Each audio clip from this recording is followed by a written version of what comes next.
Hi, Norman. Phil, can you hear me? I can hear you now. Yes, yes. How are you? I can hear you.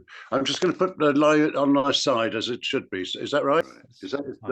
that picture's okay of me? Have Yeah, we got that's Ian and Kathryn here yet? no. Ian usually tends to be bang on time, so I imagine Kathryn probably joined first, just based upon Okay. previous events. Yeah. Uh, Oh, you nervous? no more than usual. Uh, it's always the technical side of these things can be a bit wobbly. So my fear is always something on that side of things goes wrong.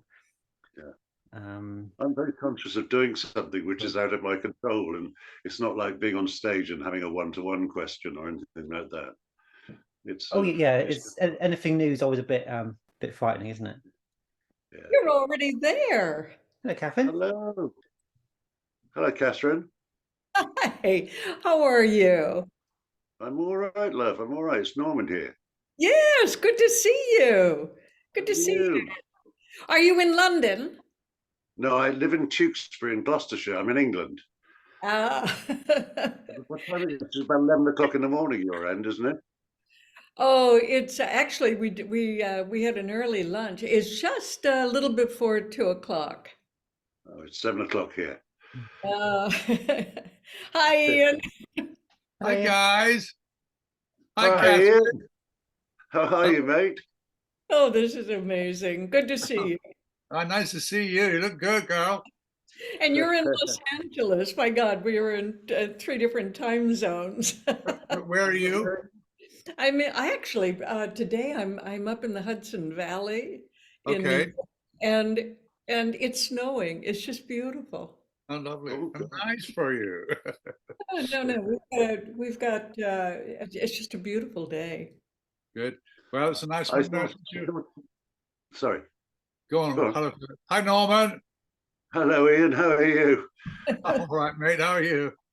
Okay. I thought that Kathryn and you were in Los Angeles, so that's why. And it's 11 o'clock your time there now, Ian, Yeah. isn't it? Yeah.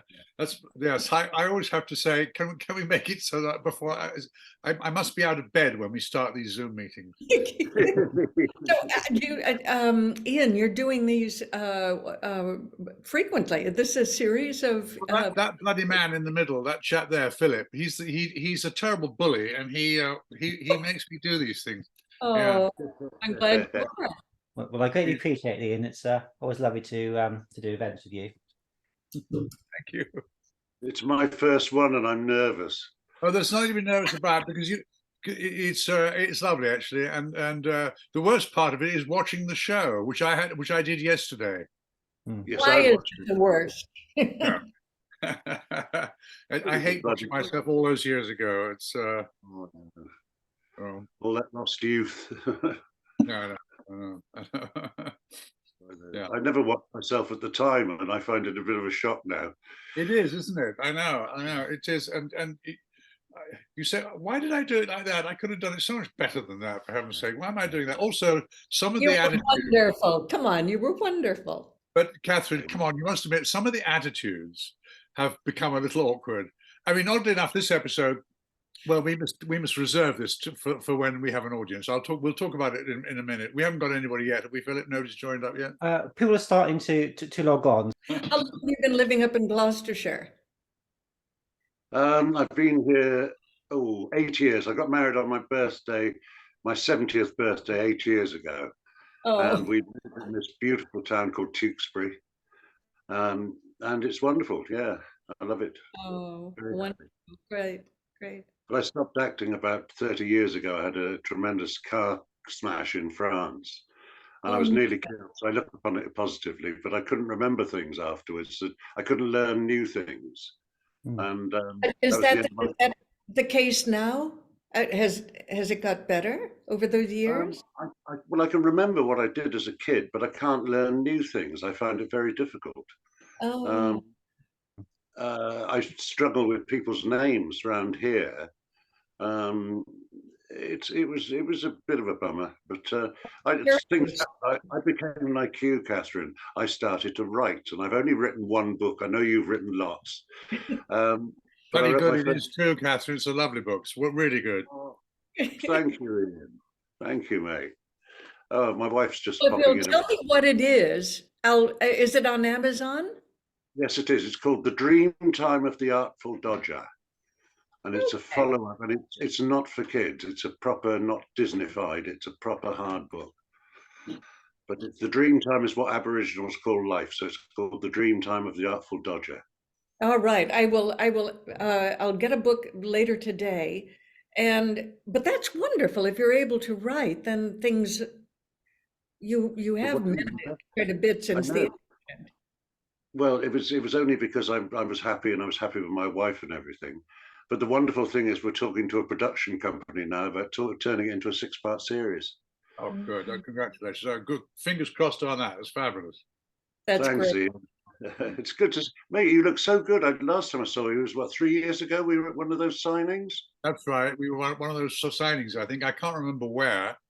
I can't. No, I've stopped doing them. I mean, I did a few in America, but absolutely nobody knows me here in the States. Nobody. And I don't know why they ever asked me to go and do it. I sit there behind the desk with pictures of myself, and people wander by, and they do this kind of thing where they wander by and they look and they say to their friends, "We don't go to," and they go, and they walk on. Kathryn, you do some of those, but you're much more successful at them than I am, I think. Don't you do some? I do very few. Like you, I just stopped doing it. Yeah. Yeah, they well, this isn't being recorded, so I can say it. It just felt a little creepy after a while. Yeah, it's, yeah. Yeah, I don't know. I didn't say that, but it Right. did. They can be quite intense, can't they? I mean, the fan love can be quite overwhelming sometimes, can't it? And Mm. I've had nothing but good experiences, really. But Yeah, I've had good experiences too. I'm just talking about some of the venues and so yeah. on. And I think that we were at one of those. I think it was like a gymnasium somewhere. Yeah, probably. I can't remember. I can't remember now where that one was. But no, I've had good experience with fans and so on. But you know, these things happen if you've done cult series, which you have, and I do. and Yeah. you know, and then you get invited to these things. I hate to tell you, I just said yes to one in England. It's the 50th anniversary of Space 1999. Oh my Ah, God. I Wow. I did it. Do you remember Jill Townsend? Yes, absolutely. Yes. Val Guest. He Yep. directed it, and Jill and I did this. We were part of some space tribe that wore evening gowns. Neither of us remember the plot. And all these years later, somebody is watching it. That's what's so shocking. Sorry, I'm glad this is not being recorded. It is Oh, now. I think it's 11 o'clock, isn't it, Philip? oh, You have to announce us now, don't you? yes, we're a couple of people short on the audience, so I'll just give them a couple of minutes, and then she'll go. For those that have joined, thank you very much for spending your evening with us. We're going to be watching the episode as we talk, just to sort of guide the conversation a little bit. So if people don't want to watch it and just focus on the chat, then that's of course absolutely fine. For those that do want to watch it, if you just want to get your DVD copies to hand and just pause on the opening shot of the Eiffel Tower at night, and then I'll do a little countdown and we'll press play after that. So I suppose you just talking about my lighting better. Yeah. I suppose just talking about signings, it must be quite interesting to be approached by people who know you so well and that you've never met them, and you're automatically a bit of a disadvantage. Is that an odd feeling? One is at a greater advantage when they ask you a plot point and you can't remember the show at all. That's the worst of it. Because they know a lot more than most of the fans actually know. The reason why they know a lot more about the show than you do. Oh, yeah, absolutely. Yeah. Do you ever get people telling you what you did in a show? Yes, Oh, they yeah. stand in front of you and they say, yeah, and then you did that, and you. Yes. Oh, really? That's a surprise to me. That's fun, though, but that's rather sweet because they're airing their knowledge, and it's extensive often. Yeah. This makes me laugh because, I don't know, just telling you what you used to do, and they don't ask you, they tell you. Yeah. Whereabouts is yours in England, Kathryn? Where In London? Yeah. Oh, What? that'd be interesting. No, I'm miles from London. That's why I hardly ever go there these days. So I think I'll probably make a. So Norm, were you asking where the signing was, or what were you Yes. asking then? Yeah, Yes, I was yeah, yeah. asking where- The signing is going to be next September in London. Okay. But I just said yes yesterday. Oh, it sounds very good. So I think we'll make a start, guys. So thank you very much for joining us. It's very much appreciated. So I'm just going to do a countdown from 5, and then we'll press play on the episode. So 5, 4, 3, 2, 1, and play. So first of all, I just want to ask Kathryn Newman, perhaps starting with Kathryn. Do you remember how you got into the series? How you were cast in the show? Yes, I didn't know that I was up for the role, but I was doing a feature film at the time, The Greek Tycoon with Anthony Quinn and Jacqueline Bisset, and I think the studio was right near where they were doing this series. And was there a Tony Spinner? No? Yes. Anthony Spinner, Yes. yeah. He went over and watched the dailies on the Greek Tycoon, and that's I think how I got hired. But I think I did them both at the same time, so that's how I ended up working with you guys. And do you remember Anthony Spinner, Kathryn? I do remember him. He was a lovely man. I never saw him again after I did the series, but I remember that he told me how I got the role, how my agent called and said, that I'd been offered the role. And Norman, was it? How did you end up in the series? Well, I can't remember, and Ian will put me right, but I think I'd done one before. Yes. I had, hadn't I? And then Playing, I did playing this the one. same playing the same character. Yes. That's right.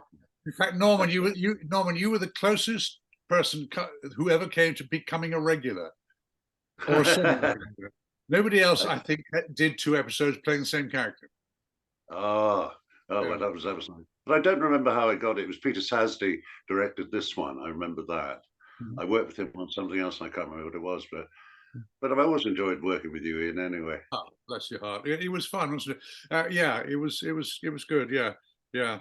But Tony Spinner was an interesting character. He was an American producer, and they brought him in to help us sell the series in the States.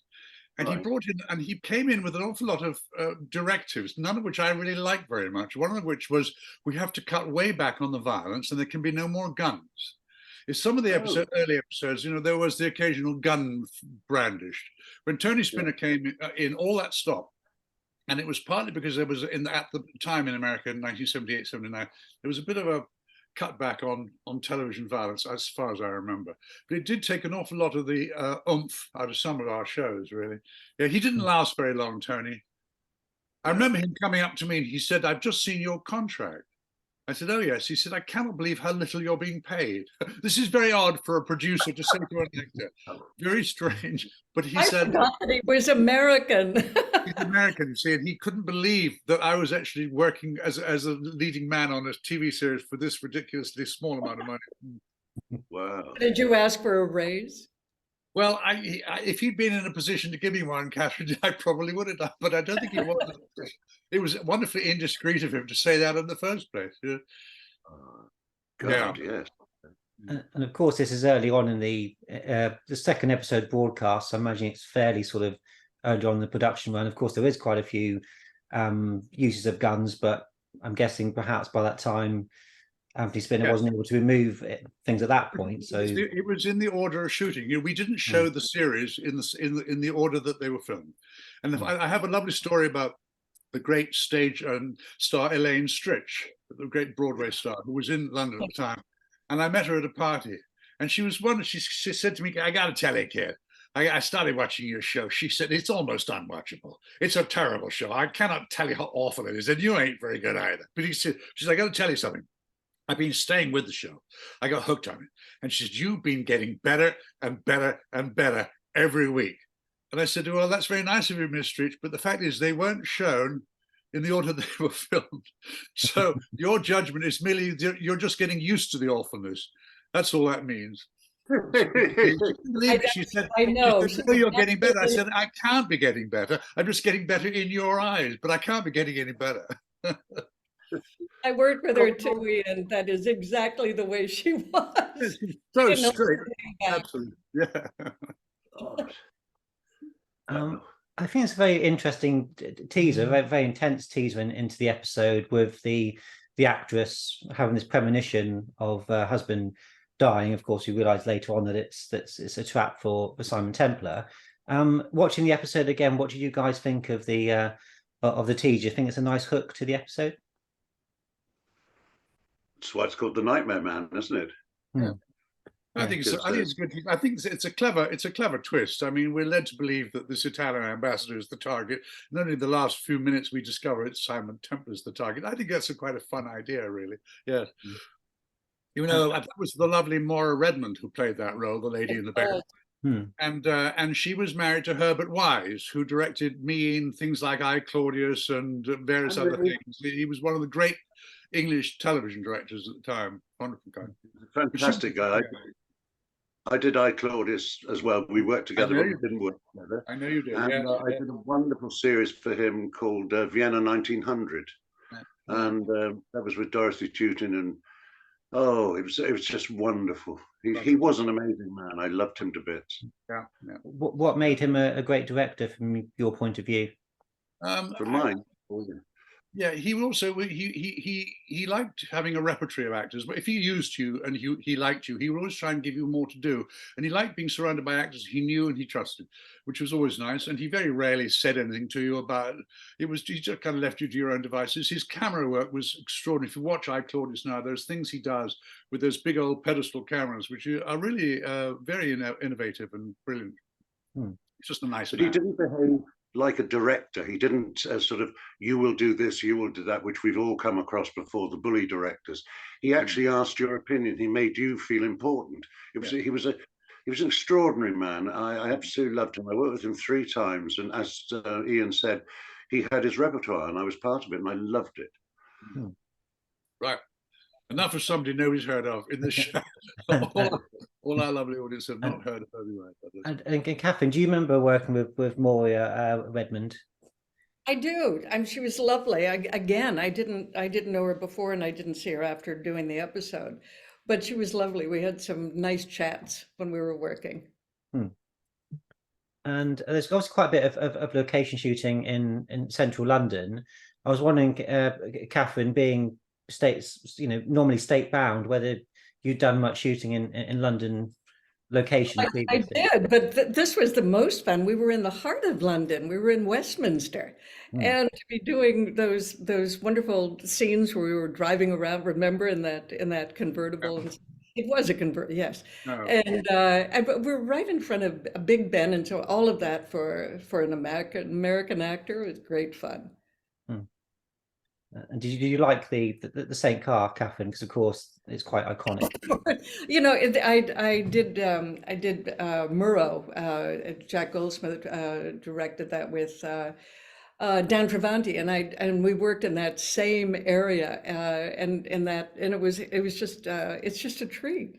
Where they stop traffic and you've got But they didn't stop traffic, did they? They had all hidden cameras. In fact, we did things that you could not do today. I mean, that last scene of me running across Parliament Square with a gun in my hand was people were going by in buses. People going by bus. You could not do that today, could you? Absolutely no way. No. And about that same time, you were talking about Tony Spinner and the guns, but also there was a lot of skyjacking and a lot of that sort of thing that was going on at that time. I did another film too that Richard Attenborough directed with John Wayne Brannigan, and there was John Wayne getting on a plane with a gun. All of that, absolutely all of it, was cut out of the film because. Again, what was going on in the news really affected what you were able to, put up. Yeah. I was, just started this question with Norman. I wonder how you approach the character of the inspector. How much would you be able to bring of your own ideas to the show, especially given it was a semi-recurring character? Well, it's for me, the most important person ever is the writer. And if they write a certain way, then you do it a certain way. And I did nothing more than the writer did. I mean, I didn't do anything specific. It was very much me saying the writer's lines, hopefully convincingly. It's like the old advice to the actor: how do you become a good actor? You say the lines, you don't bump into the furniture. It's essentially what we were all doing, really. Yeah, but there's no. I mean, he obviously is sympathetic towards the saint to a certain degree, but I can't emphasize enough how much the writer is important. I think Ian will probably agree, and Kathryn. I remember a later episode, Norman, when you were in it.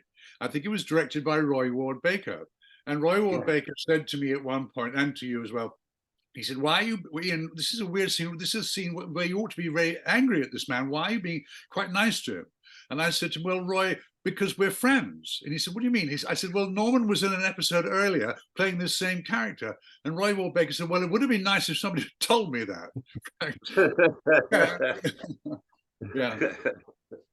Oh, that's funny. I like that. Yeah, I remember that. Was this the first one I worked with on you then? I think it must have been simply because the other one was Roy Ward Baker, and he was the one who tried to get us to be more mad at each other, more angry with each other. And I said, no, we're buddies, for heaven's sake. That's funny. And Kathryn, I was wondering how you approached your character. Again, were you kind of very happy with the script? Oh, well, Return of the Saint, even when we were doing it, was sort of a throwback. And I think I was playing some American version of a 60s London Dolly Bird, very chirpy and so on. But it was a standard kind of role that we played.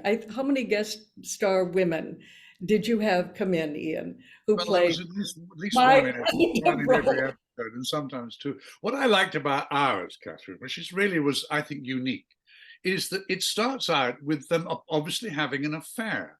Yes. Often I would rescue the girl, and then we would have the affair, or she would be. But here we obviously know each other. We're obviously crazy about each other, and I love that because it goes all the way through. It doesn't change, and you're just my girlfriend. And it was lovely to play. It was so intimate, so warm, and yes, I was playing a very.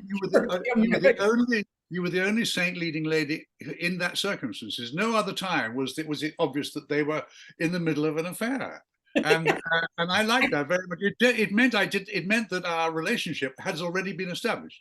Right. Didn't have to do all that. All that was out of the way. I love that scene where we're coming down in the elevator, but also the dead giveaway is that I'm wearing your little white shirt. Exactly. Yes. Dead giveaway. I love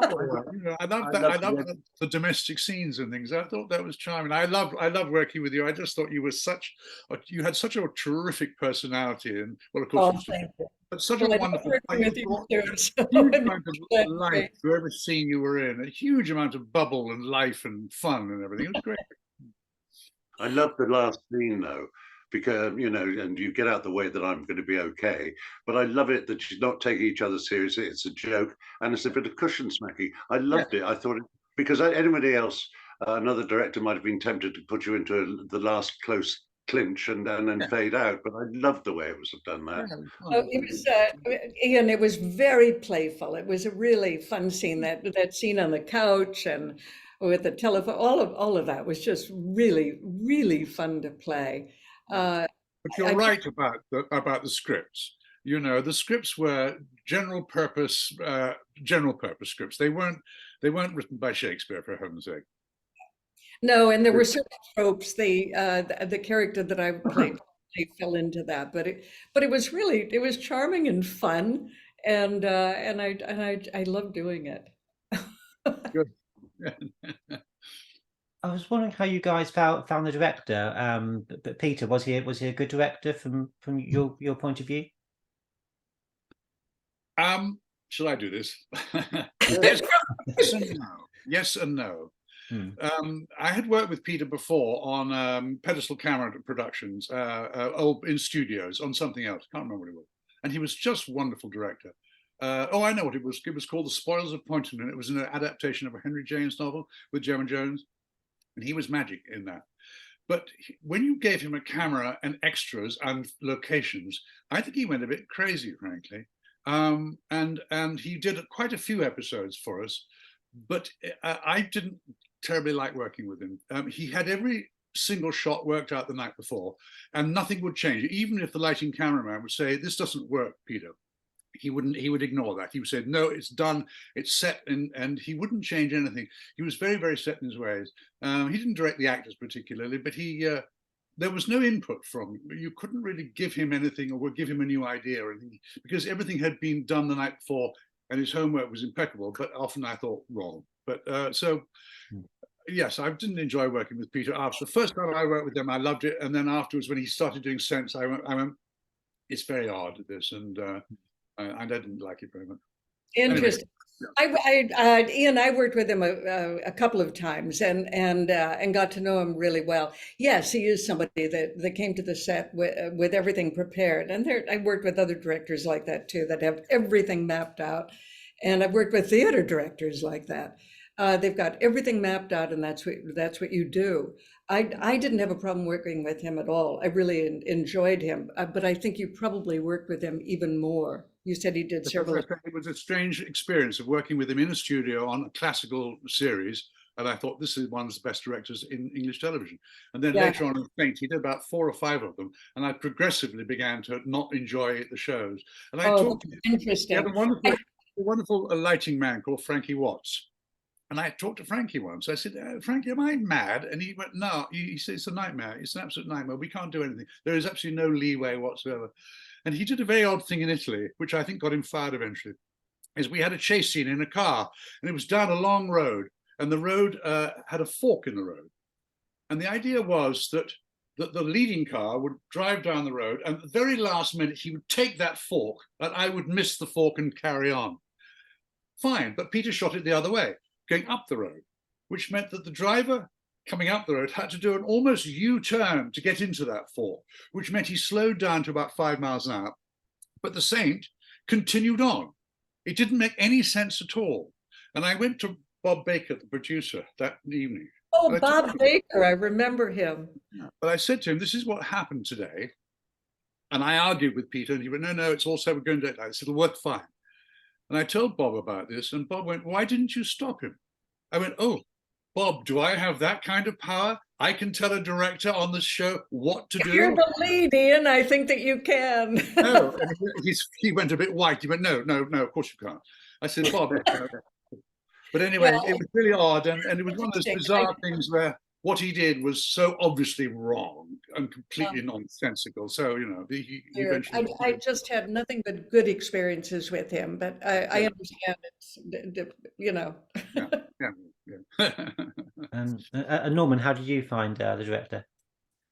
I was happy with what we did. Yeah, I mean, I hadn't worked. I'd worked with him on something before. I wish I could remember what it was. It was in studio with the pedestals, as Ian was saying, but I can't remember what it was.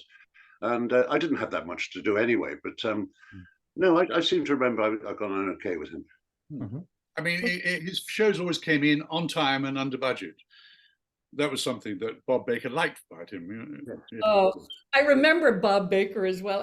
Now, this is something that kind of interesting to talk about, because this is long before IMDb and before everything was digitized and before,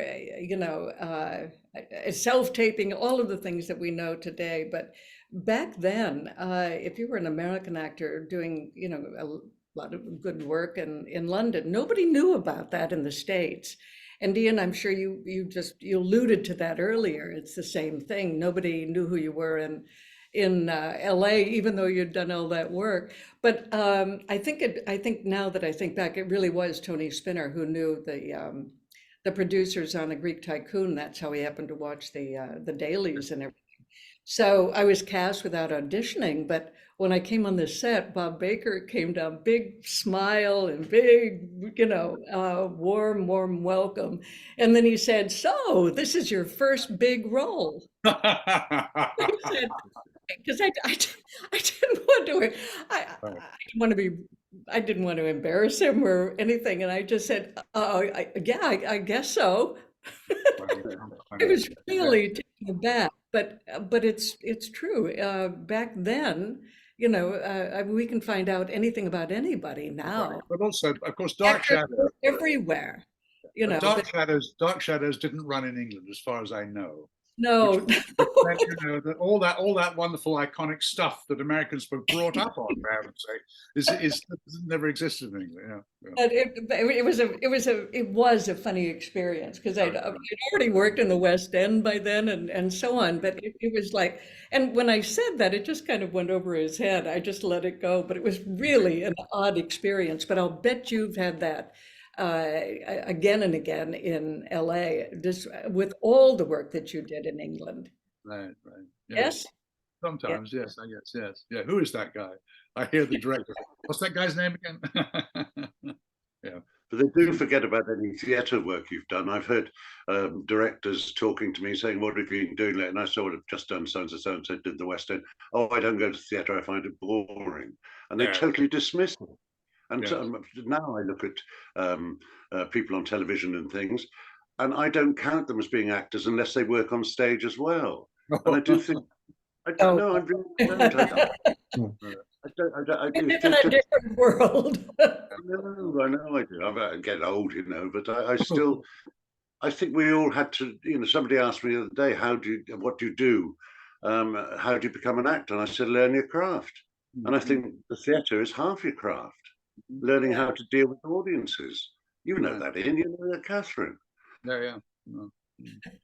Is that the same sort of attitude you have in America, where theatre is kind of expected from a good actor to have a theatre background? Is that something?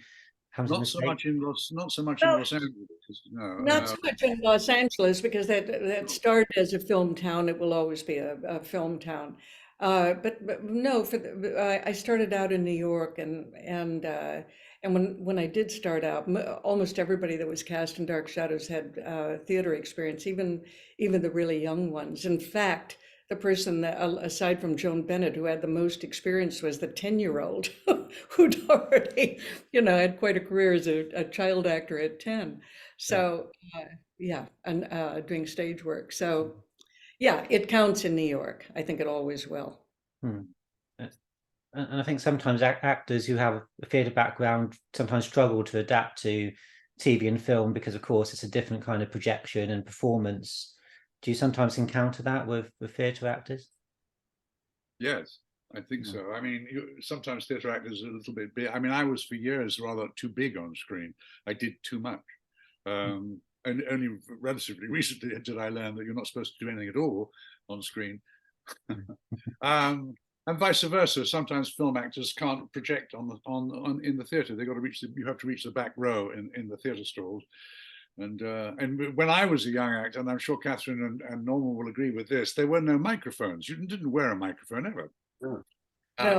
Even when My Fair Lady was done originally, no actor wore a microphone on the stage. This is why when you hear the score of My Fair Lady, there's pauses in the musical score where the actors sing, because so they can be heard. So nobody had microphones when we were young at all. It didn't happen. That's right. Now they all have microphones, even for a straight play. And I've been going to West End shows for 20 odd years, and I don't recall people really having microphones when I first started to go. No.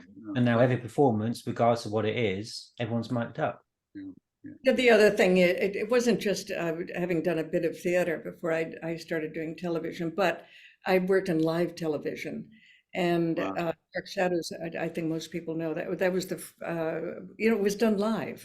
And our directors were all people who had come out of live TV.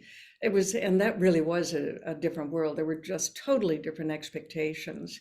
And even when I did my first film, the idea that somebody was going to do a second take, it was revolutionary.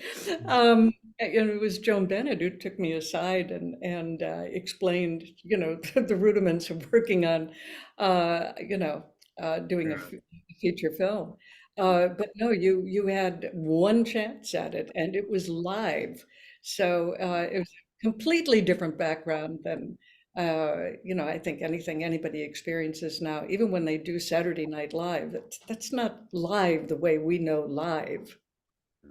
No. When I went to drama school, they didn't teach us anything except theatre. I was at the Bristol Old Vic School, and there was nothing but theatre. We weren't taught any film or radio or anything, and it's all something you had to learn on the hoof.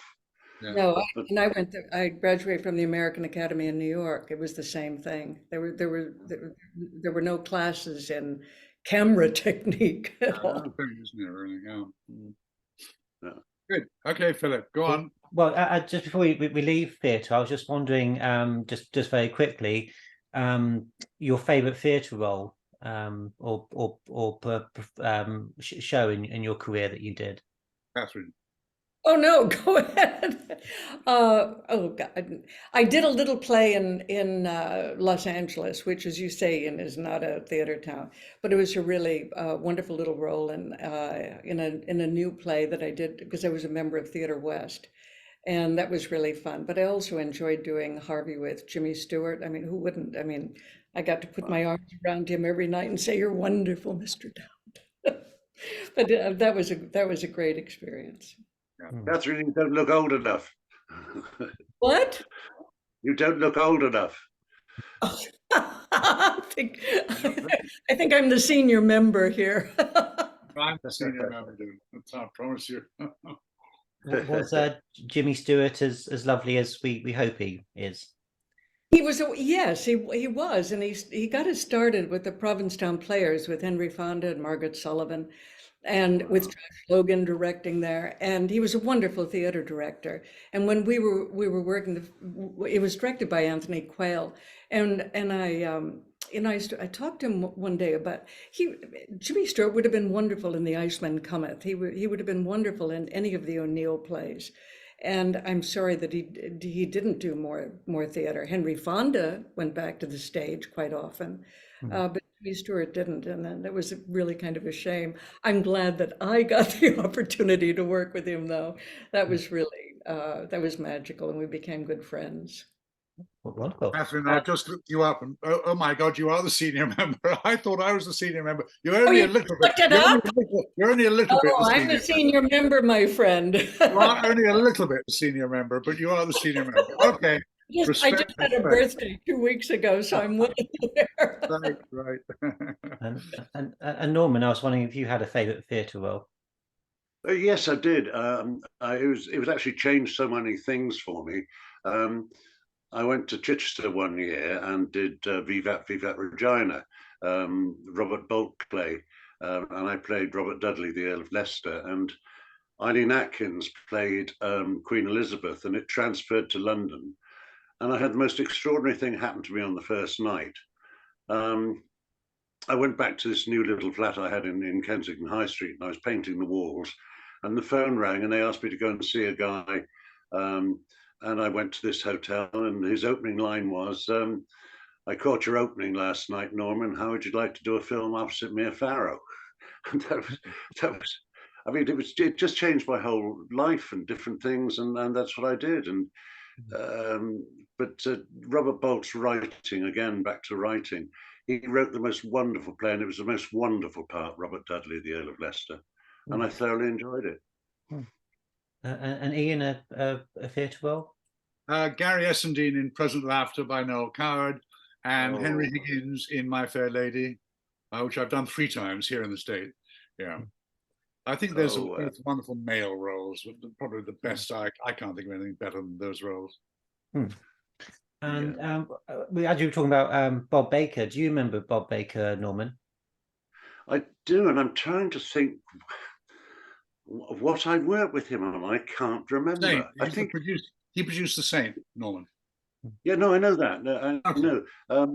Sorry, but I can't remember if I did anything else. Okay. I don't remember him. No, I don't. He didn't do much else, really. I mean, he did Roger Moore's Saint, and he did Persuaders with Roger Moore and Tony Curtis, and he did the same thing. I mean, he wasn't he didn't diversify very much. Got to think he might have directed Crossplot, which you did. Oh God, yes, I did do that, didn't I? Might been involved with that, because I think that happened very first thing I think Roger did after The Saint ended, so he might have been involved with that. People might correct me if I'm wrong, but that may be what it might have been. Can I tell you a funny story about that? Yeah, of course, yes. I know Roger's dead, but yeah, I took this film, and it wasn't much of a part, but it had a couple of nice punch-ups, and I got a lovely scene at the end of it where I went off with the girl. And I was saying bye to everybody, and I'll see you next week. And they said, "No, you finished." I said, "No, I haven't. I haven't got the last scene yet with the girl." And they said to me, "Sorry, but Roger's decided it's not good for his image if he doesn't get the girl." And I thought, I can't believe it. A big guy like that, a silly little bloke like me, and he can't even. So that was the end of it, and Roger went off with the girl. Right. Right. It's awful. Happens. Well, can't win them all, can we? Just back to another aspect of the episode. One actor that we had a scene with earlier, John Bailey, who plays Velassi, who we think is the intended target of the episode. Do you either of you, Norman and Ian, remember John Bailey? I remember him, but I've not worked with him before. No, I'd not worked with him before or since. So yeah, and he was lovely. He did it very well. No, the answer, no, not really. That's all right. No. I was wondering if any of you remember the makeup artist Eddie Knight. Yes. No. I do. Kathryn, I was wondering whether you might have. No. No, it's not ringing a bell. I mean, here's the thing, Philip. As you know, we've discussed this before on these previous Zooms. Is that most of us, Norman and Kathryn and I, back then, in this golden age of television, which we went through, we went from job to job to job to job to job. We weren't out of work all that long, really. At least I don't think any of us was really out of work for very long. No. And quite often, these jobs eminently forgettable. I mean, it's funny. I love to see Norman and Kathryn and all the other people who were in the shows with me.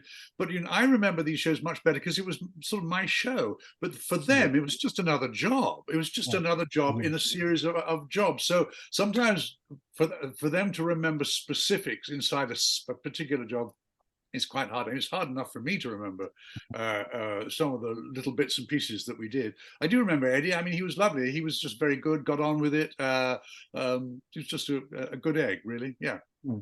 I thought it was just worth mentioning just because the look of the shows is obviously always fantastic, and you never know quite what names might sort of ring a bell with somebody if they have a particularly good experience with people.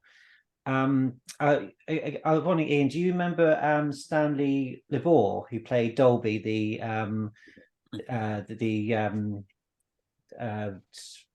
yes, I know. Mercenary guy. That's Stanley Lebore. Yes, I do. Yeah. I do remember him. Yes. Yeah. Again, I think I only worked with Stanley that once. Maybe I don't think I worked with him before or since. Yeah. Yes. Yes. And yes, he had one of those faces that was eminently usable. It's like John Bennett, the guy in the wheelchair. John Bennett was in every single English television show and film ever made. I mean, he was ubiquitous, John Bennett. He always often played Middle Eastern types or Mediterranean types. He's a very useful guy and lovely, and often was a villain because he had that sort of narrow hawk face and things. And to see those old faces come up is always fun because you go, God, you were in everything, John Bennett. Yes, he was. Well, John was in played the title role in the Leper of St. Giles, which was part of the Cadfael things. Oh, right. And I had to beat him with a stick and things like that, and that's the only contact we had with each other. But we never really saw his face because he was clad in rags the whole time. But that was a wonderful job to do as well. But yeah, John, you're dead right, Ian. He crops up in everything, doesn't he? It's like Sam Kidd. There was a wonderful English character actor called Sam Kidd. Sam Kidd was in every British war film and every British he was in everything. He never stopped working, Sam Kidd. He never played leading parts, but he was always in something. Yeah. Yeah. But the Kathryn, wonderful thing about that I loved as an American working, well, first of all, I felt it was a real privilege for me to be able to work in England. And one of the real joys is that you can do so many different kinds of things. You could be recording at the, BBC Radio and do a play that evening. Yeah, everything was so accessible. And Centralized, isn't it? Yeah. that was really wonderful. You mentioned that we could go from job to job. Well, it wasn't just going from TV thing to TV thing. It was a real mix, and that was wonderful. I got to do rep at the Bristol Old Vic. Now, you don't have those opportunities.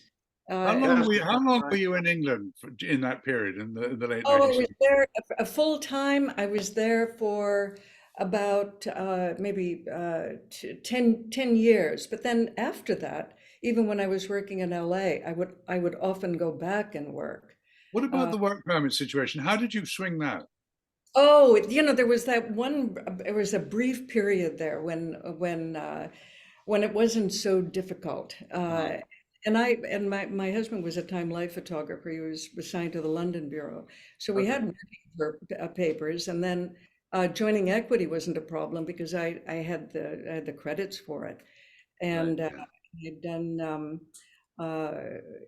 so that it just wasn't a problem. My friend Donna McKechnie arrived a year or two later. Remember, she was going to do Chorus Girl, and there was a huge brouhaha because she an American brought in, and Donna McKechnie with she originated that role. So it was just a little break there. What about you, Ian, and working in the States? Yeah, I mean, I got the studios would organize temporary work permits, but it was pretty difficult. And eventually, I got a green card, and then from green card, I got citizenship. So it was a long process, but it worked for me. It was very difficult. I invariably, when I went on a set, and I was the only American there, I was always asked, "So how are you able to work here?" I was always I was always asked about that because it was such a big deal, and that's why I say it was a great privilege for me to be able to work freely. And Norman, did you get a chance to work in the States much at all? I was very lucky. I had my first theatre job was with the Bristol Old Vic, and we toured America for 5 months. And so we did 3 weeks on Broadway. I did 3 Shakespeare plays on Broadway by the time before I was 22. And then we toured the whole of Europe, and then we went to Israel just after the 6-Day War. So I worked in America then.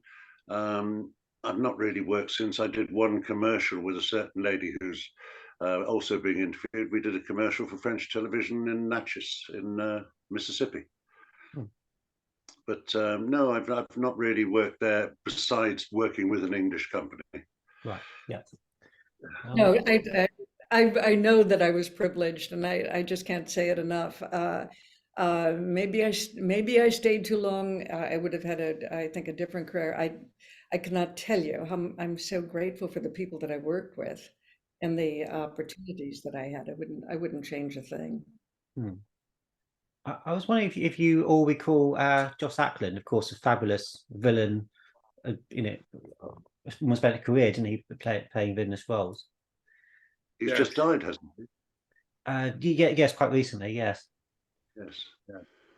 Yes. Well, Joss was Joss was a hoot because Joss decided. I was told this because I didn't really have much to do with Joss. None of us did really. He had his own storyline, and we didn't really meet that much. We did occasionally, but I was told by I can't remember who told me this. They said they're having a bit of a problem with Joss because he's made up his mind that this serial killer, this professional hitman, gets sexually aroused when he kills somebody. And and we're having to cut the ends of every single one of his scenes where he kills somebody because it looks like he's having an orgasm, for heaven's sake. And Joss decided he was definitely going to do this, and nobody wanted to say to him, Joss, this is a really bad idea. It's not going to work. Apart from this is a family show. So apparently they always had to cut. But if you look closely, you see the beginnings of it when he kills somebody. You see something going on in his eyes. Yes, very strange. I worked with him a couple of times. I did Turn of the Screw with him, with Lynn Redgrave and Megs Jenkins and James Lawrenson. I remember him very well. But I did work with him a couple of times. But that's a great story. Can't top that one, Ian. I love that. Norman, did you kind of think, was he kind of around when you were doing your stuff? Yeah, I never worked with him, and I had nothing to do with him in that episode, but I've always admired him as an actor. He's a wonderful actor, but I love that story, Ian. Oh, God. He's funny, isn't it? But he just had got this bee in his bonnet about this, and didn't think of any other reason why anybody would want to go around killing people unless they got something out of it. It's very clear that he enjoys his work, and obviously that. Yes, exactly. I mean, I think that is the story of serial killers, isn't it? Yeah, I mean, I suppose so. Yes. Yeah, it's interesting psychology, isn't it, of people that are hitmen and that sort of things. I was just wanting to mention the wonderful production design again. Ian, you might remember John Stoll, the production designer. What do you guys think of the look of the show and the sets? Was it something that you were impressed by when we were watching the episode? I liked the interior of my little house, my little muse house. The spiral staircase. When I first saw it, I don't think in that episode, we used it quite often. When I first saw that set, and it was a set, not a real house, I went around throwing out all the bits of decoration that I thought were vulgar, that weren't my personal taste. I'd say it would never have this. Some hideous China fish I would say, no, can we get rid of this? Can we get rid of this? So they let me do that, which was kind of fun. Yes, again, set designers, actors and set designers don't meet very much. This is all done before the show starts. So these are the wonderful shadowy people who do a lot of the most wonderful work on television, but the actors don't really get to know them. Yeah, I agree. I think it's sort of odd when I watched the episode, which is the first time I had seen it since we did it. I was struck by the fact that almost all of the wardrobe is mine. Really? Normally, almost every single thing that I wore, including that white suit and everything except the white shirt, which I guess belongs to you. I think it came out of my wardrobe. That's interesting. Well, they must have said, listen, do you want to, maybe they asked you that. Maybe they said, do you like to dress yourself, or can we see what you've got? Save us all. That was it. Don't they always do that? They say, let's see what you've got. I think that's right. And also a good director and a good producer will go, if the leading lady looks happy and is happy with her wardrobe, why put her in something that she doesn't want to wear? She's much happy with something that she's. Can I just say something on that? I wore my own suit and I was asked to wear it. And then, of course, when I take the bullet for Ian out by the statue of Churchill, Ian has to pull me around behind the statue, and that ruined my suit. And the production wouldn't pay for it. I was furious. Yeah, I was absolutely furious. My lovely little brown suit all gone to rack and ruin. Oh, I'm sorry to hear that. That was what a bad experience. They should have paid for it. But the other thing is I've decided I've become a rather expendable actor, because you're the second person that I've had. Oh no, you were the first, and then Lewis Collins was the second in the Professionals. I've taken the bullet for. Oh right. Right. Yeah, I once you got that sort of face, Norman. You got the face of the man who takes the bullet for the hero. Yeah. Yes, absolutely. It was funny.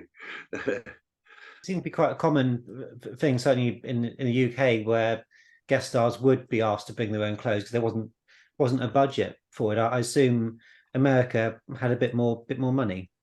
Well, but there was a big tradition of leading ladies always, having their own wardrobe, their own, but you don't usually find that that often in television. So I was struck by it. It was really odd. I don't know how it came about, but I'm sure it was costume director or a costume person saying, "What have you got?"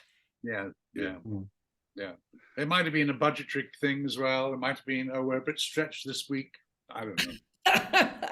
Oh, do you know who else? Isn't it Sharon Gurney? Isn't she also in the cat? Yeah. Yes, yes, yeah. We actually became good friends, and then I subsequently worked with her husband in a series in LA. I can't remember the series now, but he was doing it with Dennis Duggan. But she was really quite fun. I remember spending a fair amount of time with her. I think there was something about. I'm trying to think. I know it was something about they wanted to change our hair color. So Sharon and I both were stuck in hairdressing, having our hair colored. I have no idea why. Oh, weird. That's strange. Isn't that odd? Isn't that odd? Yeah. But anyway, she was great fun. I enjoyed her. Did you like working with Sharon as well, Ian? Yes, I haven't worked with her before or since. She was a lovely girl. Yeah, yeah. Again, we had very little to do. Just that one scene in the art gallery. I think that was it. And of course, the climactic actions we're now seeing. Peter Diamond was the stunt coordinator, which I'm guessing you would have had something to do with all of you to some extent, but of course most with Ian. Any recollections of the climactic sequences? Only I thought it was pretty ridiculous that a man is sent plummeting to his death because a bell goes off in his ear. That was the silliest ending of an awful lot of the shows have silly endings. That one is enormously silly, I think. But Peter Diamond was very famous. He was a very famous stunt coordinator. We were very lucky to have him, actually. Yeah, he was a good guy. You know. Because what's interesting is you're closer to the bell than Joss Ackland is, although he does not have his hands over his head. Yeah. But it would have been okay if he did get startled and then fall, but he reacts like you do late. So maybe it's a directing issue rather than maybe the idea in the script. The other thing that struck me was what was for a professional hitman, what a lousy shot he was. Yes, Keeps shooting at me. He never hits me. Or can't we even come? So is Return of the Saint playing anywhere now? Can it be? I think he was playing in England on a streaming channel. There are some lovely people here, like Denise will know. Denise, dear, hello. Tell me where it was playing. I know it was playing fairly recently on a particular channel. Denise will come up with a message for us, I think, in a minute, if she's still listening. It does seem to be played fairly often in the. I don't think in the States it's because when we first started these things, I wanted to send you an official copy of the episodes, but I had to send you what essentially pirated in the end because there was no other way to get it to you because it's not been released over there. So it was called. Yes, Denise says sadly not at the moment. It was on a thing called Great TV. Yes, I think I probably catch a couple of them on there as well. Yeah. But it does play. Yes, it does play in obscure places all the time. Yeah. And I don't get anything for it. No. Really? No residual fees. The last time I was paid for The Saint was in the summer of 1979. God almighty. No residual fees, no foreign sales, no nothing. No. Was that common at the time, or? It was a very odd period, a short period in an awful one, where British Equity made an agreement with the Film Producers Association that the Film Producers Association could pay could pay buyouts. And so essentially, Kathryn, I don't think you have ever had a residual for The Saint. No, and it never occurred to me that I hadn't, because I get residuals from some of the other things that I did in England. I don't think you've ever got one from The Saint. That's interesting. Yeah, and it was a very, very bad thing, really, because it has played. Box sets have been sold all around the world and things, and no, nothing at all. I sound bitter, but I'm not really. You should be. That's terrible. I'm seriously, box sets and everything are sold, and you're not getting anything on that? Toys of little pictures of me on the outside. No merchandise. No nothing. No. Is there an action toy? No, I've been into it with my union, and they go, "We've looked at your contract, and it's cast iron. There's nothing you can do about it."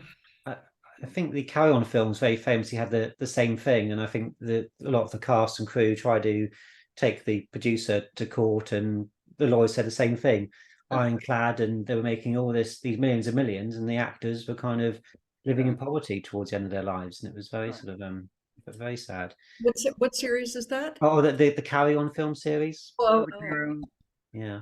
Yeah, They all got paid equity minimum anyway. yeah, Mm. it's From what right. I gather. Yeah. It was Yeah. something really awful. I got a lovely check for Minder the other day for 8p. Yes, I love those, aren't they? They're wonderful. I have a couple of those framed. Well, Kathryn, we all get those wonderful residuals, don't we? Where the postage, it costs more. The postage on the envelope costs more. no. Ian, maybe you remember, but down on Ventura Boulevard in Studio City, there was a bar called the Residuals. And it catered to, if you were an actor and you came in with a check for any amount, you got a free drink. They closed. They closed because actors were showing up with checks for 52 cents. I think the bar stayed open for about a year. Do you remember? That's funny. Yeah. Oh, it was very funny. My absolute best one was way back. I voiced Joseph in Jesus of Nazareth, and they sent me a check for a penny. A penny. Ridiculous, isn't it? Yes, it's just to keep that their account book straight, I guess, isn't it? Yeah. But that is framed on the pub wall.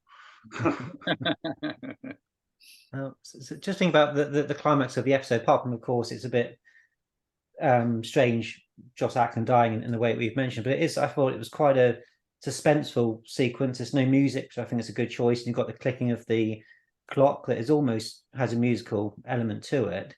Did you all feel it was a relatively effective wind up to the episode, action wise? Yeah, I thought so. It was a mixture of the real insides of the Big Ben and a mixture and a set. There a lot of creeping around was a set. It was a rather good set, but there were little, I think probably stock shots of these, because we weren't allowed to actually film inside Big Ben. No. So yes, I thought it was quite good. I mean, you got to give the guy his due, Peter Sasdy. He knew how to build suspense and things. I thought it was good, all that. Yeah. I mean, looking at it, I thought it was a good episode. It's one of the better ones, I think, really. Are you really? That's nice to hear. Oh, you sound so shocked, Kathryn. No, I'm sorry, but that's lovely. I'm glad. I'm delighted. I mean, the story was quite good. The twist at the end was quite good, I thought. Everybody in it was fine. It had a little bit of foreign stuff in it, and a beautiful and fabulous leading lady. What else can you ask for? It was beautifully costumed. Yeah, beautifully costumed leading lady. Yes, a fine policeman. Yeah, couldn't ask for anything better. I was just thinking about your talks earlier about Joss Ackland and his motivation, and I just suddenly thought that maybe when the bells went off, the whole thing came to a climax. Yes, there you go. Well done. Good. Yeah, that's good. Certainly explain a lot, wouldn't it? So yeah. So Kathryn, having watched the episode, did you feel it was a good episode? Did you enjoy watching it again? I did, and I loved the banter, and that and again, it sort of felt like a throwback, that the entire series. Well, it was a throwback. But I love just the warm, fun elements of it, the bantering, between us. It was really lovely. Right, you're right, Kath. It was very old-fashioned, really, because while we were shooting Saint, they were shooting Starsky and Hutch here. If you look at Starsky and Hutch and the scripts of Starsky and Hutch, and then look at our stuff belongs in the 30s and 40s, really, 50s. The attitude, my attitude towards women, I've complained about this since. It wasn't too bad in this episode, but there have been episodes which Philip, you and I have discussed, where the Saint's attitude towards women is appalling. It's terribly patriarchal and condescending. And I mean, the way I push you around, say, no, do this, do that. No, you're going to stay up all night and do all this. It's very commandeering and I don't know, I think it's slightly offensive these days. Well, yeah, we live in a very, very different time. Yes, And we do. but it was, but I think maybe the relationship that we had, I believe my character was also an actress, and Yes. obviously working, and so on. She had her own life, and she had you for a boyfriend. That's not. Right. Yeah. So she maybe she was a little bit different from your other, or that role was a little bit different Yeah. from the leading lady roles, but So I really didn't feel that at all. I felt that it was a really lovely kind of equal kind of banter, the sort of things you'd find in those wonderful screwball comedies. Right. I think that's what the writers used to aim for a bit. And it was certainly what I was doing in that Right. role. Yeah. You know, so a little dithery, a little flighty, a little, you know. Austin and Russell. Yes. And Norman, how did you find the episode? Do you think it holds up all these years later? Yes, I do, and I know comparisons are odious, but I'd so much preferred the Saint, the return of the Saint to the Saint, and without being too flattering to Ian, it's his way of portraying it. I just found Roger rather smarmy, but I absolutely adore the way that Ian played it, and I think it was much more. He felt a much more natural man. Nicest thing anybody said to me in about 35 years. Oh, should I even say this? This, I thought you were going to become James Bond. I did. Now, certainly, obviously, you were considered at some point. I was considered. I'll tell you exactly what happened. I was. There was a period of time. I've done this story before on this show. Oh, for those sorry. no. But there was no. But there was a period when I and many others were considered. And when the tabloid newspapers had a slow day, they would do "Who's going to be the new Bond?" And all these faces would come up. Oh, Simon McCorkin Hill. I remember. Yeah. I think Norman Eshley was probably one of those faces, by the way, and Lewis Collins and people like that, and Mike Kitchen and people like that. And once I was having lunch out in the country with somebody, a social lunch, and there was an American guy there who turned out to be the publicity chief for the Bond production company. But he said, "It's probably not my face to say this." He said, "But I think I want to tell you something, Ian." He took me out in the garden. He said, "Listen, I'm going to tell you something." He said, "You've been very serious to consider for Bond, but the fact is that they've decided that if they wanted another Roger Moore, you'd get it, but they don't want another Roger Moore. They want another Sean Connery. So you ain't going to get it." And it was a sort of a moment of actual relief to me. And I was afterwards always be able to say, when press people asked me about it, I said, "No, I know for a fact I'm not going to be Bond." So that was the answer. If they wanted another Roger Moore, who I slightly resemble, which is why I got the Saint in the first place, I would have got it, but they didn't want another Roger Moore. So that was that. Yeah. That's interesting. All right. I've never said that before. But I really did. I really, when I yeah, but you're right, Kathy. It was a sort of, because Roger did it, it was a sort of logical progression, and maybe they thought we don't want to be that obvious, I don't know. I was fine with it. I was slightly relieved, to be honest, because Roger, if you stood me next to Roger's a foot and a half taller than me, and big man, massive shoulders. Roger, he was always struck me as a very large guy, wonderful looking large guy, and I was always very slight and slim and unmuscular and things, and I would have believed myself as James Bond. I don't think I would have believed it. So why the audience would have believed it, I don't know. I would have believed it. Thank you. Kathryn, were you aware of the original Saints series? Had you seen any of the Roger Moore Saints? Oh, years ago. I couldn't describe a single episode, but I do remember seeing it years ago. So when you got the episode, you were aware a bit of the history of the of this. I was aware of the history of it, but I was more familiar with the Return of the Saint. Yeah. You mentioned John Bennett earlier, and as Ian said, he was very well known for playing Oriental characters, Middle Eastern characters, and very famously in a Doctor Who, he played this Chinese character that they put all the makeup on him and everything. Something, of course, you wouldn't do today. I just wanted to briefly touch on how it might limit actors now that you can't play people may have different nationalities. You can't. There's a bit of a fuss recently with the Globe Theatre where Richard III was being cast, and they didn't like the fact that it wasn't somebody who had wasn't hunchbacked, didn't have the disability. Yeah. If I were just starting out, now I have to say probably a good third of the things on IMDb I would not have done. Mhm. At least a third. I mean, I've played.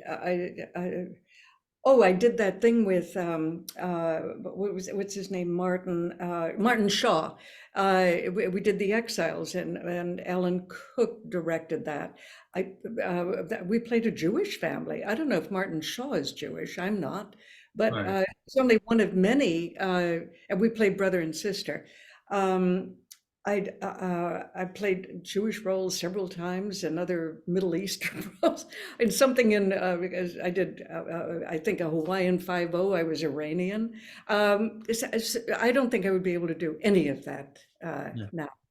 Which is a pity, I think. A French Canadian. I've played, Mm. tons of times. I'm sure you guys have the same experience. Well, And I am of the mind that we should be able to play anything, a cloud, a tree, any ethnicity. But there you are.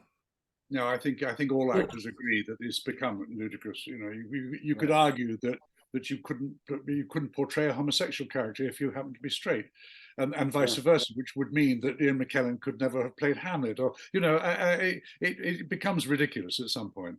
Yeah.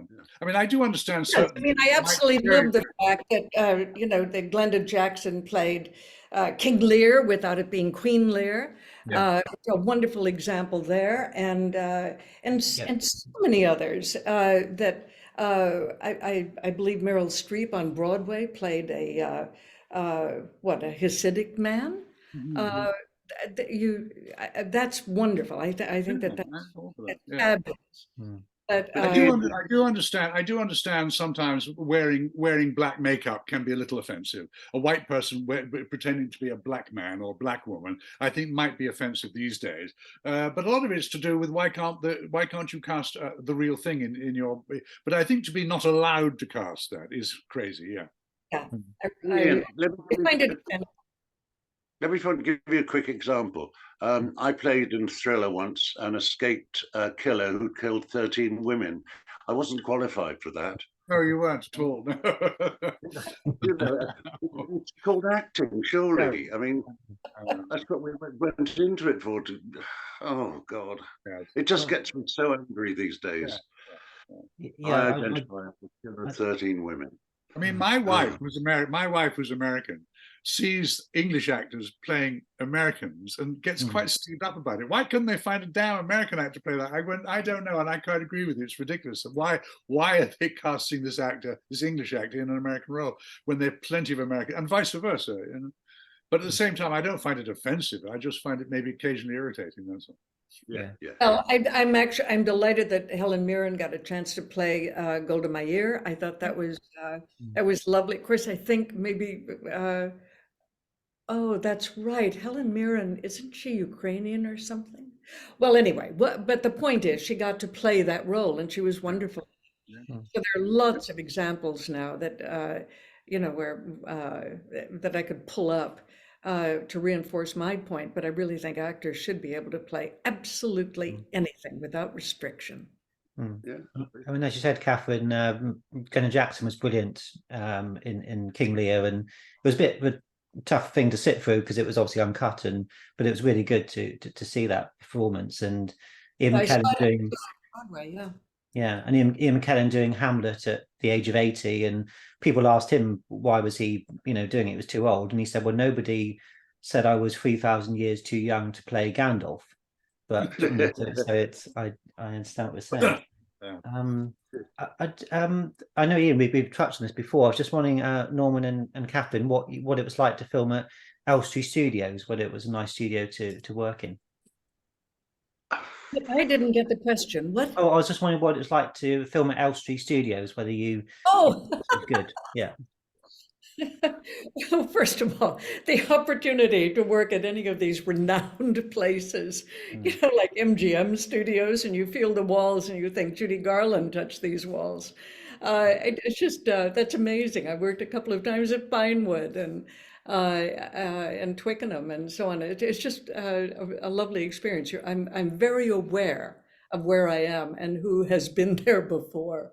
Yeah, yeah. I mean, I've been to Elstree for several sort of meetings there recently, and I just love the place. And I can't really remember all those years ago where I did work. And obviously, I did work at Pinewood. Elstree, I must have worked at several times. But it's exactly as Kathryn says, there's a history, and you think, oh my God, so-and-so, so-and-so. But I mean, my sort of hero is Alec Guinness, or one of them. And I think, oh God, he worked here. And yeah, it's wonderful to be part of something. It's like a club. It's a little bit of an exclusive club, let's say, put it that way. I love it. Yeah. And you know, I'd like to bring up something that is certainly it's something that I'm really concerned about, and that's the use of AI. You know, we've been out on strike. In fact, I certainly was out picketing at various places in New York and also in Los Angeles during that long Screen Actors Guild strike. But the thing that I cared about more than an increase in wages were guidelines and guardrails on AI. I think that is really a big concern. I've now seen a couple of instances where, you know, a role that or a thing that I was not in, I have been placed in, you know, just little video things. You can do anything like that. All three of us are writers. And I'm sure you're aware that, you know, everything that we have written is now part of GPT. The other day, as an example, I just opened up GPT and gave it several prompts to write a particular thing in the style of Kathryn Leigh Scott, and suddenly within seconds, I had this long plot line using characters that I had created. And oh yeah, absolutely. Ian, I'm sure you're shocked. They characters, the names that I had used for certain characters and their backgrounds and so on were in that plot outline. So there's, and I am not a big celebrity writer. Imagine, you know, Stephen King or whoever, a Martin Amis, you know, but you can now ask something to be written in the style of somebody, and there it is. So clearly, everything that we've ever done, you know, has been digested in these video captures, and certainly as writers and actors, we should be concerned. Have you ever had a discussion about that? Because everything that you did as the Saint is going to be out there to recreate, you know, something that anybody can pull up. Yeah. Yes, it was one of the reasons I'm glad I am the age I am, because I have a feeling that horse has bolted, and there's nothing much any of us is going to be able to do about it. And I don't want to watch it. I don't want to see AI replacing actors and writers and directors. I don't want to see that. So yes, but I have depressingly, I think that one is part of our lives now. Really, they just have to find a way of harnessing it, I suppose. Really. Right. Or making sure that people are not damaged by it and are recompensed for it. Exactly. And that's the real problem, the fact that there is no acknowledgement or remuneration. It's not acknowledged that that is something that a human created, and that human given a name. That really, it just infuriates me. And of course, you know, long after we're gone, that stuff will be there to be used. So yeah, it's really irritating. I don't know if you've ever had a discussion about that sort of thing on here, but no, it's first time. It's a very interesting subject, isn't it? Have you got anything you wanted to add, Norman, to this? No, discussion? I didn't realise it had gone that far. I was talking to a voiceover studio the other day, and he was saying there's so many he's getting worried for his studio because there's so many things being taken over with AI. But I've listened to a few, and the mispronunciations and the lack of feeling in it is, well, it's just awful. And I didn't realize it had gone that far, as Kathryn was saying. I didn't realize Yeah, it was we gone. need the guardrails because, as Ian says, I mean that horse has left the barn. So we need guardrails of some sort. I wrote a letter to Amy Klobuchar, who's got some legislation pending having to do with this. But legislation, I don't know what that's going to do. Um, really, I don't have the answer. But anyway, I thought I would bring it up because No, we no, all, no, good to bring up. all three of us, actors and writers, and we're Somebody's definitely. written, Denise here has written, too much CGI is awful too. Yes, Yeah. Denise.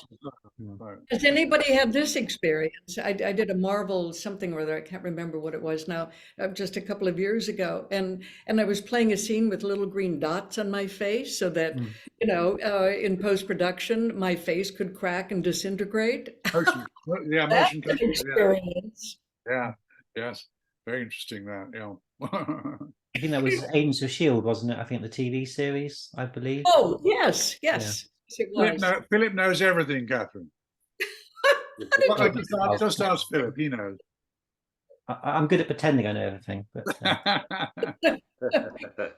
and I suppose Ian and Norman, you really, frankly, didn't have to worry about CGI nor any roles recently that you've come across, because it seems to be in every production now. It didn't exist. I mean, think a couple of years ago, I shot a little gangster movie in England, and for the first time, our guns weren't shooting anything at all. We had to pretend they were shooting, but they would put the flashes on afterwards. And I found that very disheartening. Half the fun of shooting a gun is hearing the bang and seeing the flame come out of the end. I mean, that's fun. I'm But sure no, that Alec Baldwin would have appreciated having that yeah, gun. right. That's right. Yeah. I shouldn't even be laughing.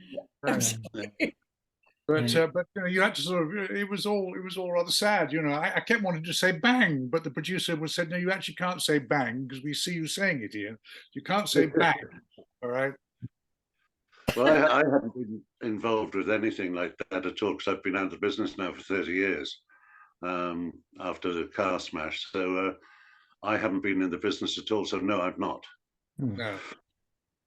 Denise made an interesting point that when Return of the Saint was on Great TV recently, a lot of the episodes had outdated attitudes warnings prior to them being aired. Really? Yeah. Again, I think there's an oversensitivity, shall we say, at the moment, and then how do you guys feel about that? No, Is there a clear warning before I show up in the little white shirt? And yeah, that was, yes, I know, that was exploitive. That was, wasn't it? So we can see your legs, Kathryn. That's what we want to see. Yeah, I think, I mean, we've talked about this, Philip, on a previous episode where I think the Saint's attitude towards the girl was awful. I think in this one, it's not too bad. I order Kathryn around a bit and tell her to do this and tell her to do that and not to put garlic. I mean, that was a ridiculous moment where I get all upset. I mean, that's stupid, isn't it? Really?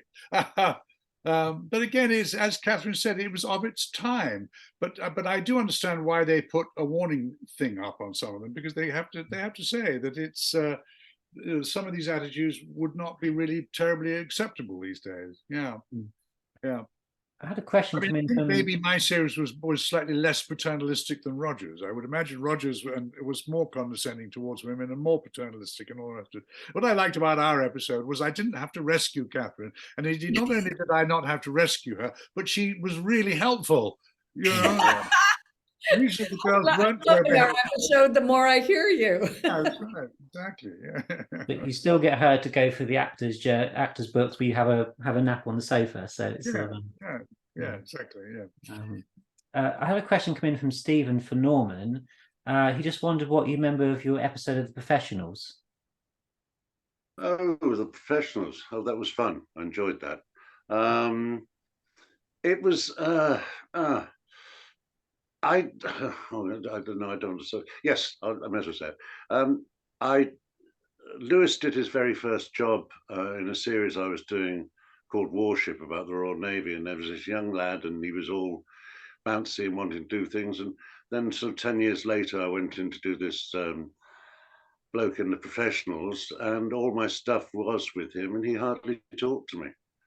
And he developed an attitude, and it gets to some people. And he didn't bother to learn his lines because he said he preferred to do it when they came out because they were much fresher. And it was very sad because I think Martin Shaw is a wonderful actor, and Gordon Jackson, and he just let it get to his head, unfortunately. And he basically was a really nice guy, but fame gets to some people. But I enjoyed doing it.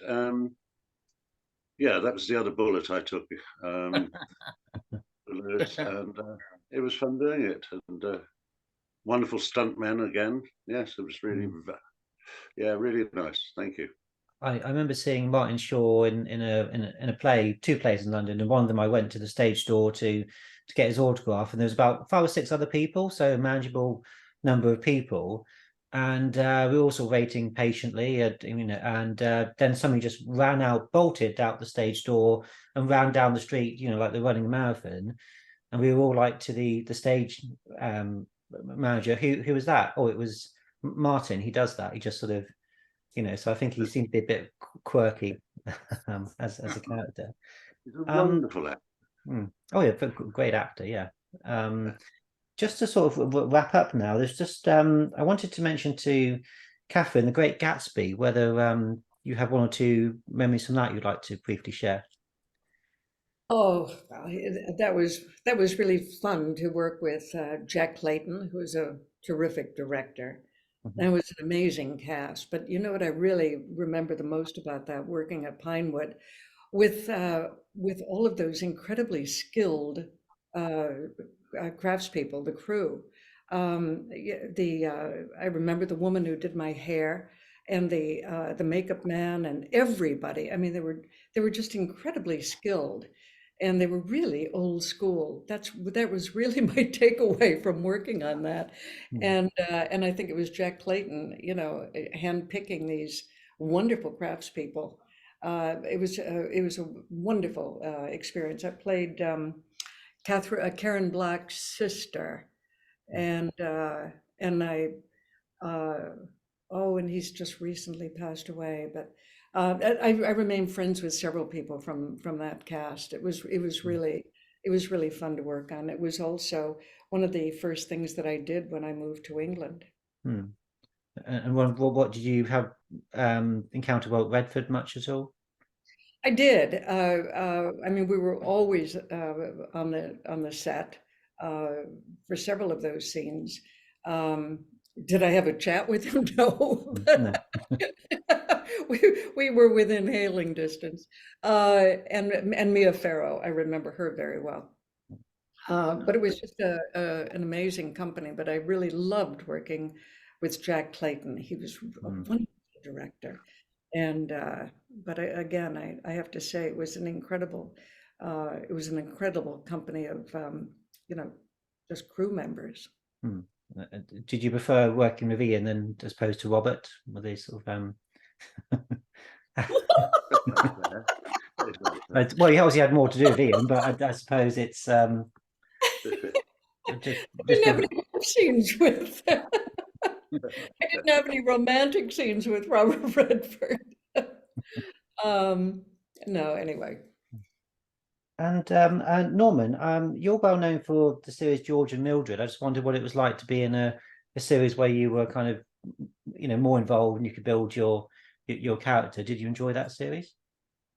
Yes, I did very much. It's so strange because I've been very lucky and I've done all sorts of things, but that all came about from the National Youth Theatre, because Paula Wilcox was in the National Youth Theatre, and her husband, who's now dead, Derek Seaton, she came home one day and asked if they could think of somebody who was a dirty dealing married man who was trying to have an affair, and I don't know why, but he thought of me, and so I went into it, and then I then got on very well with them all, and I then played Richard O'Sullivan's brother at the end of Man About the House, and then we all got on very well. And then Luther and Brian asked if I could do their series for them, and I just loved doing it. And so, you know, everybody thinks they made a big mistake because why I finished off Man About the House, getting married to Paula, and then I start off as the neighbour. But George and Mildred was great, and it's still being played 48 years later. And you know, no residuals, as Ian says, but I enjoyed it. It was a lovely thing. It was a theatre thing because you were working in front of an audience every week. Everybody was wonderful. And the writers, again, were wonderful. But also, I was allowed to do other things at the same time. At the same time as I was doing George and Mildred, I was doing I, Claudius. And I was never tied. I was one of the lucky ones that was never tied down as a comedy actor or as a straight actor or anything. And I also did my stage work, but it's all a long time ago now. It's the best job in the world, is the half-hour situation comedy on television. It's the best job for actors. I don't know, Kathryn, if you'd agree with that, but I did a lot of guest shots over here in the States and they are the most wonderful, wonderful things to do. I mean, the work, at the hours you work is so lovely compared with doing a film series or a movie. The hours on a situation comedy are fantastic. You wander in at 9 o'clock, you have a read through, you may have a little bit of blocking of a scene, so you go home by lunchtime. This happens every day through till Friday or whenever it is you record it. You come in. And then you do the show, right, in front of an audience. In front of an audience. I loved it. I thought it was the best. I said I could do this the rest of my life, just do half-hour sitcoms on TV. It's the best jobs in the world, really. Lovely. Couldn't agree with you more, Ian. Yeah, wonderful fun. Was there much of a difference guesting on shows in the UK versus the States? Was it same kind of sort of welcoming atmosphere and in terms of slotting in? It's highly more professional in America. Really? Would you say that? Oh God, yes. And more sort of this is a business. We get on with it, crack on. We've done this. Look at the difference between 40 Towers and Friends. 40 Towers, both superb, absolutely superb. 40 Towers did 12 episodes because the only writers on it were John Cleese and Connie Booth. Yeah. And they got tired. I knew them both really, really well. Friends had a team of writers. So if one writer wanted to leave, it didn't matter that much. You pull somebody else in. That's how it goes on for years. And it's just the sheer professionalism in terms of American television. I don't mean to be down on English television. I don't mean to say it was amateur. It just means that certain things wouldn't happen in America. You wouldn't have a hugely successful show like Absolutely Fabulous or 40 Towers simply stop because the writers got tired of it. It just wouldn't happen in America. They would say, well, we'll bring in more other writers, for heaven's sake. We could keep this going for 12 years. And that was a wonderful thing. You walk on an American set and it's just speedy and very, very efficient and very professional. And that's what I found the difference. That's true. I did Star Trek, which is the epitome of all of that. Did you do a Star Trek at all? Oh, okay. Because they are so conscious of that franchise. And when you're cast, you go in costumed and made up and so on. And there's a group of producers, everybody. And with Hawkeyes, they're examining everything about you to make sure that you fit in with their concept. That was the most controlling set that I think I have ever been. And I don't think you would find, I don't think you would find that in England. But then on the other hand, there was also the situation you had with Angela Lansbury's Murder, She Wrote, and the same with Dick Van Dyke's Diagnosis Murder, both of which I did several of their episodes. And that was, if the leading lady or the leading man liked you, you didn't even have to do an audition. Angela Lansbury in particular would pull old actors out of retirement just for fun and get them to come back and do a job with her. And once you got onto Angela's books and she liked you, she would make pretty much sure that you got an offer of a Murder, She Wrote every year. And the same with Dick Van Dyke. You would get the offer every year and you would never turn it down. It didn't matter if the part was tiny or big. You would say, absolutely, of course you did, because it was lovely. That was wonderful. So it sounds like you enjoy working stateside more than in England, yes? I think for different reasons. I loved working in England because, again, so much of the time was the actors there had all been to drama school, and a lot of the time, as you know, Kathryn, here in the States, a lot of actors a cast because they're extremely beautiful, may not necessarily be terribly experienced or very good. In England, on the whole, that doesn't mostly happen. So in terms of the quality of the people who, that sounds awful. It sounds patronizing beyond No, belief. no, no. Listen, a part of what I loved working in England was it was a novelty, and I do know that very often when I was the only American in a production, I mentioned The Exiles earlier. I remember people watching me. And I knew they were watching me because I was an American actor. You know, what's this girl going to deliver? You know, because they all knew each other. Yeah, So I think there for me there was a lot of novelty yeah. in all those experiences working there. But there is a big difference between working in England and working in Los Angeles or New There York. are aspects I loved about working in America and aspects I loved about working in England. So it kind of balanced out, really. Yeah, yeah.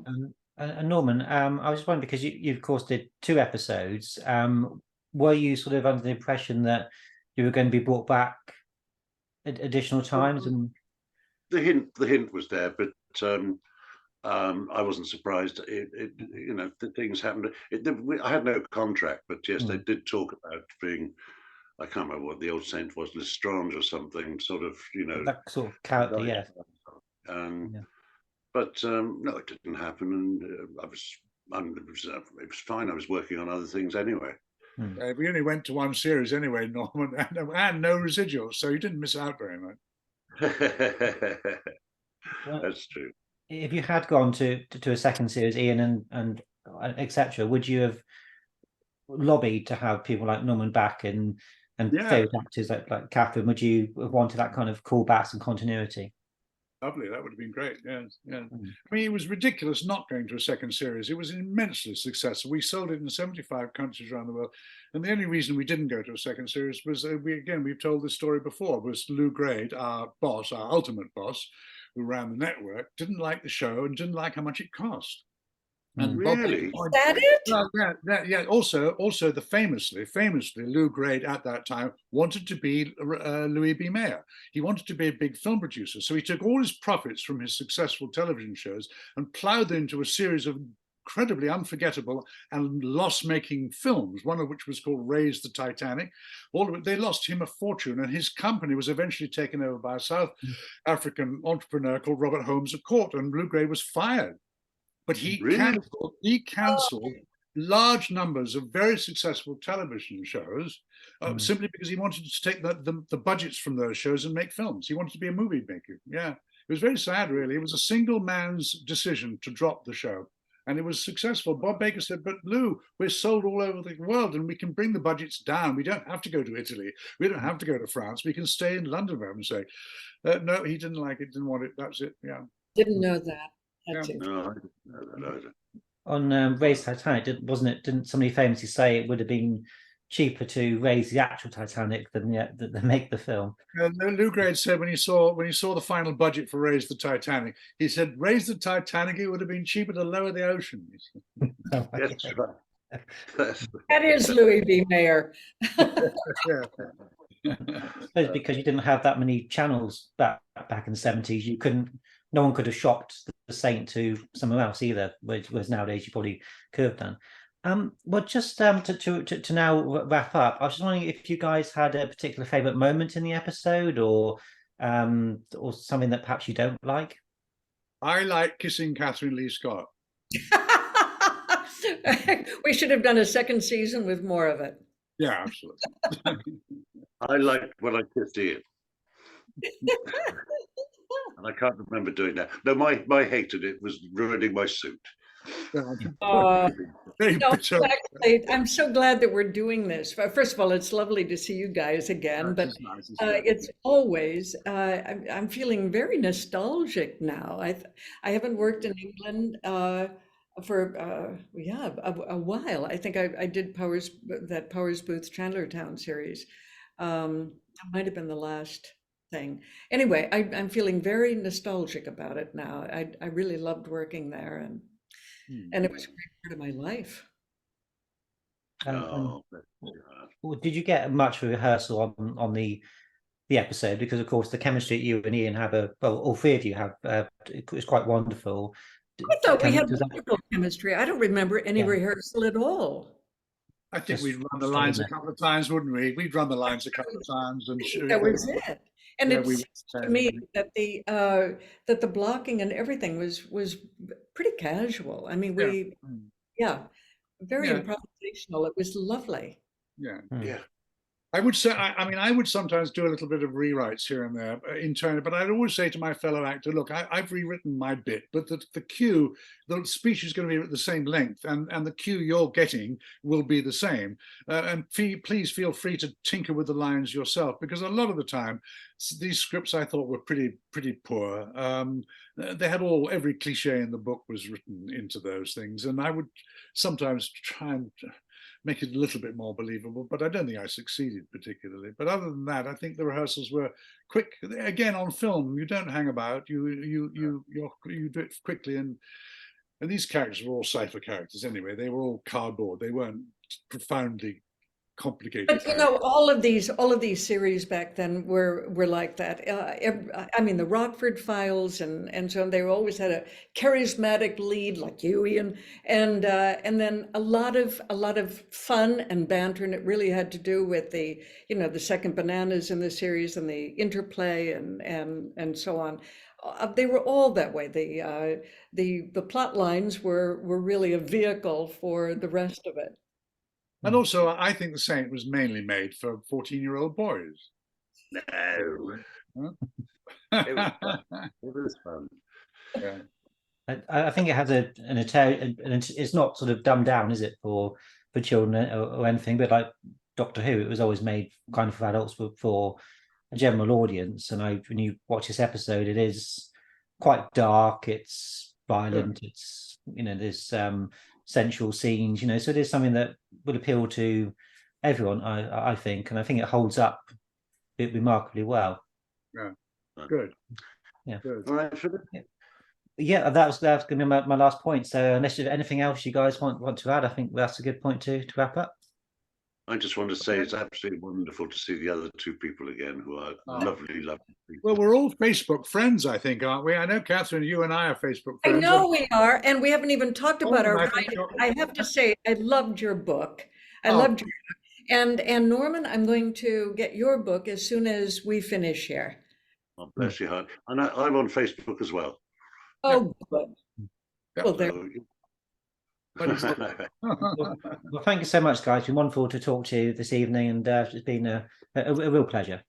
Thanks, guys, and thanks thank you. for everybody watching. Thanks for everybody being there and saying such nice things about us. Good. Thank you so Bye-bye. much, all of you. See you soon. Okay. Okay, guys. Bye-bye. Bye-bye.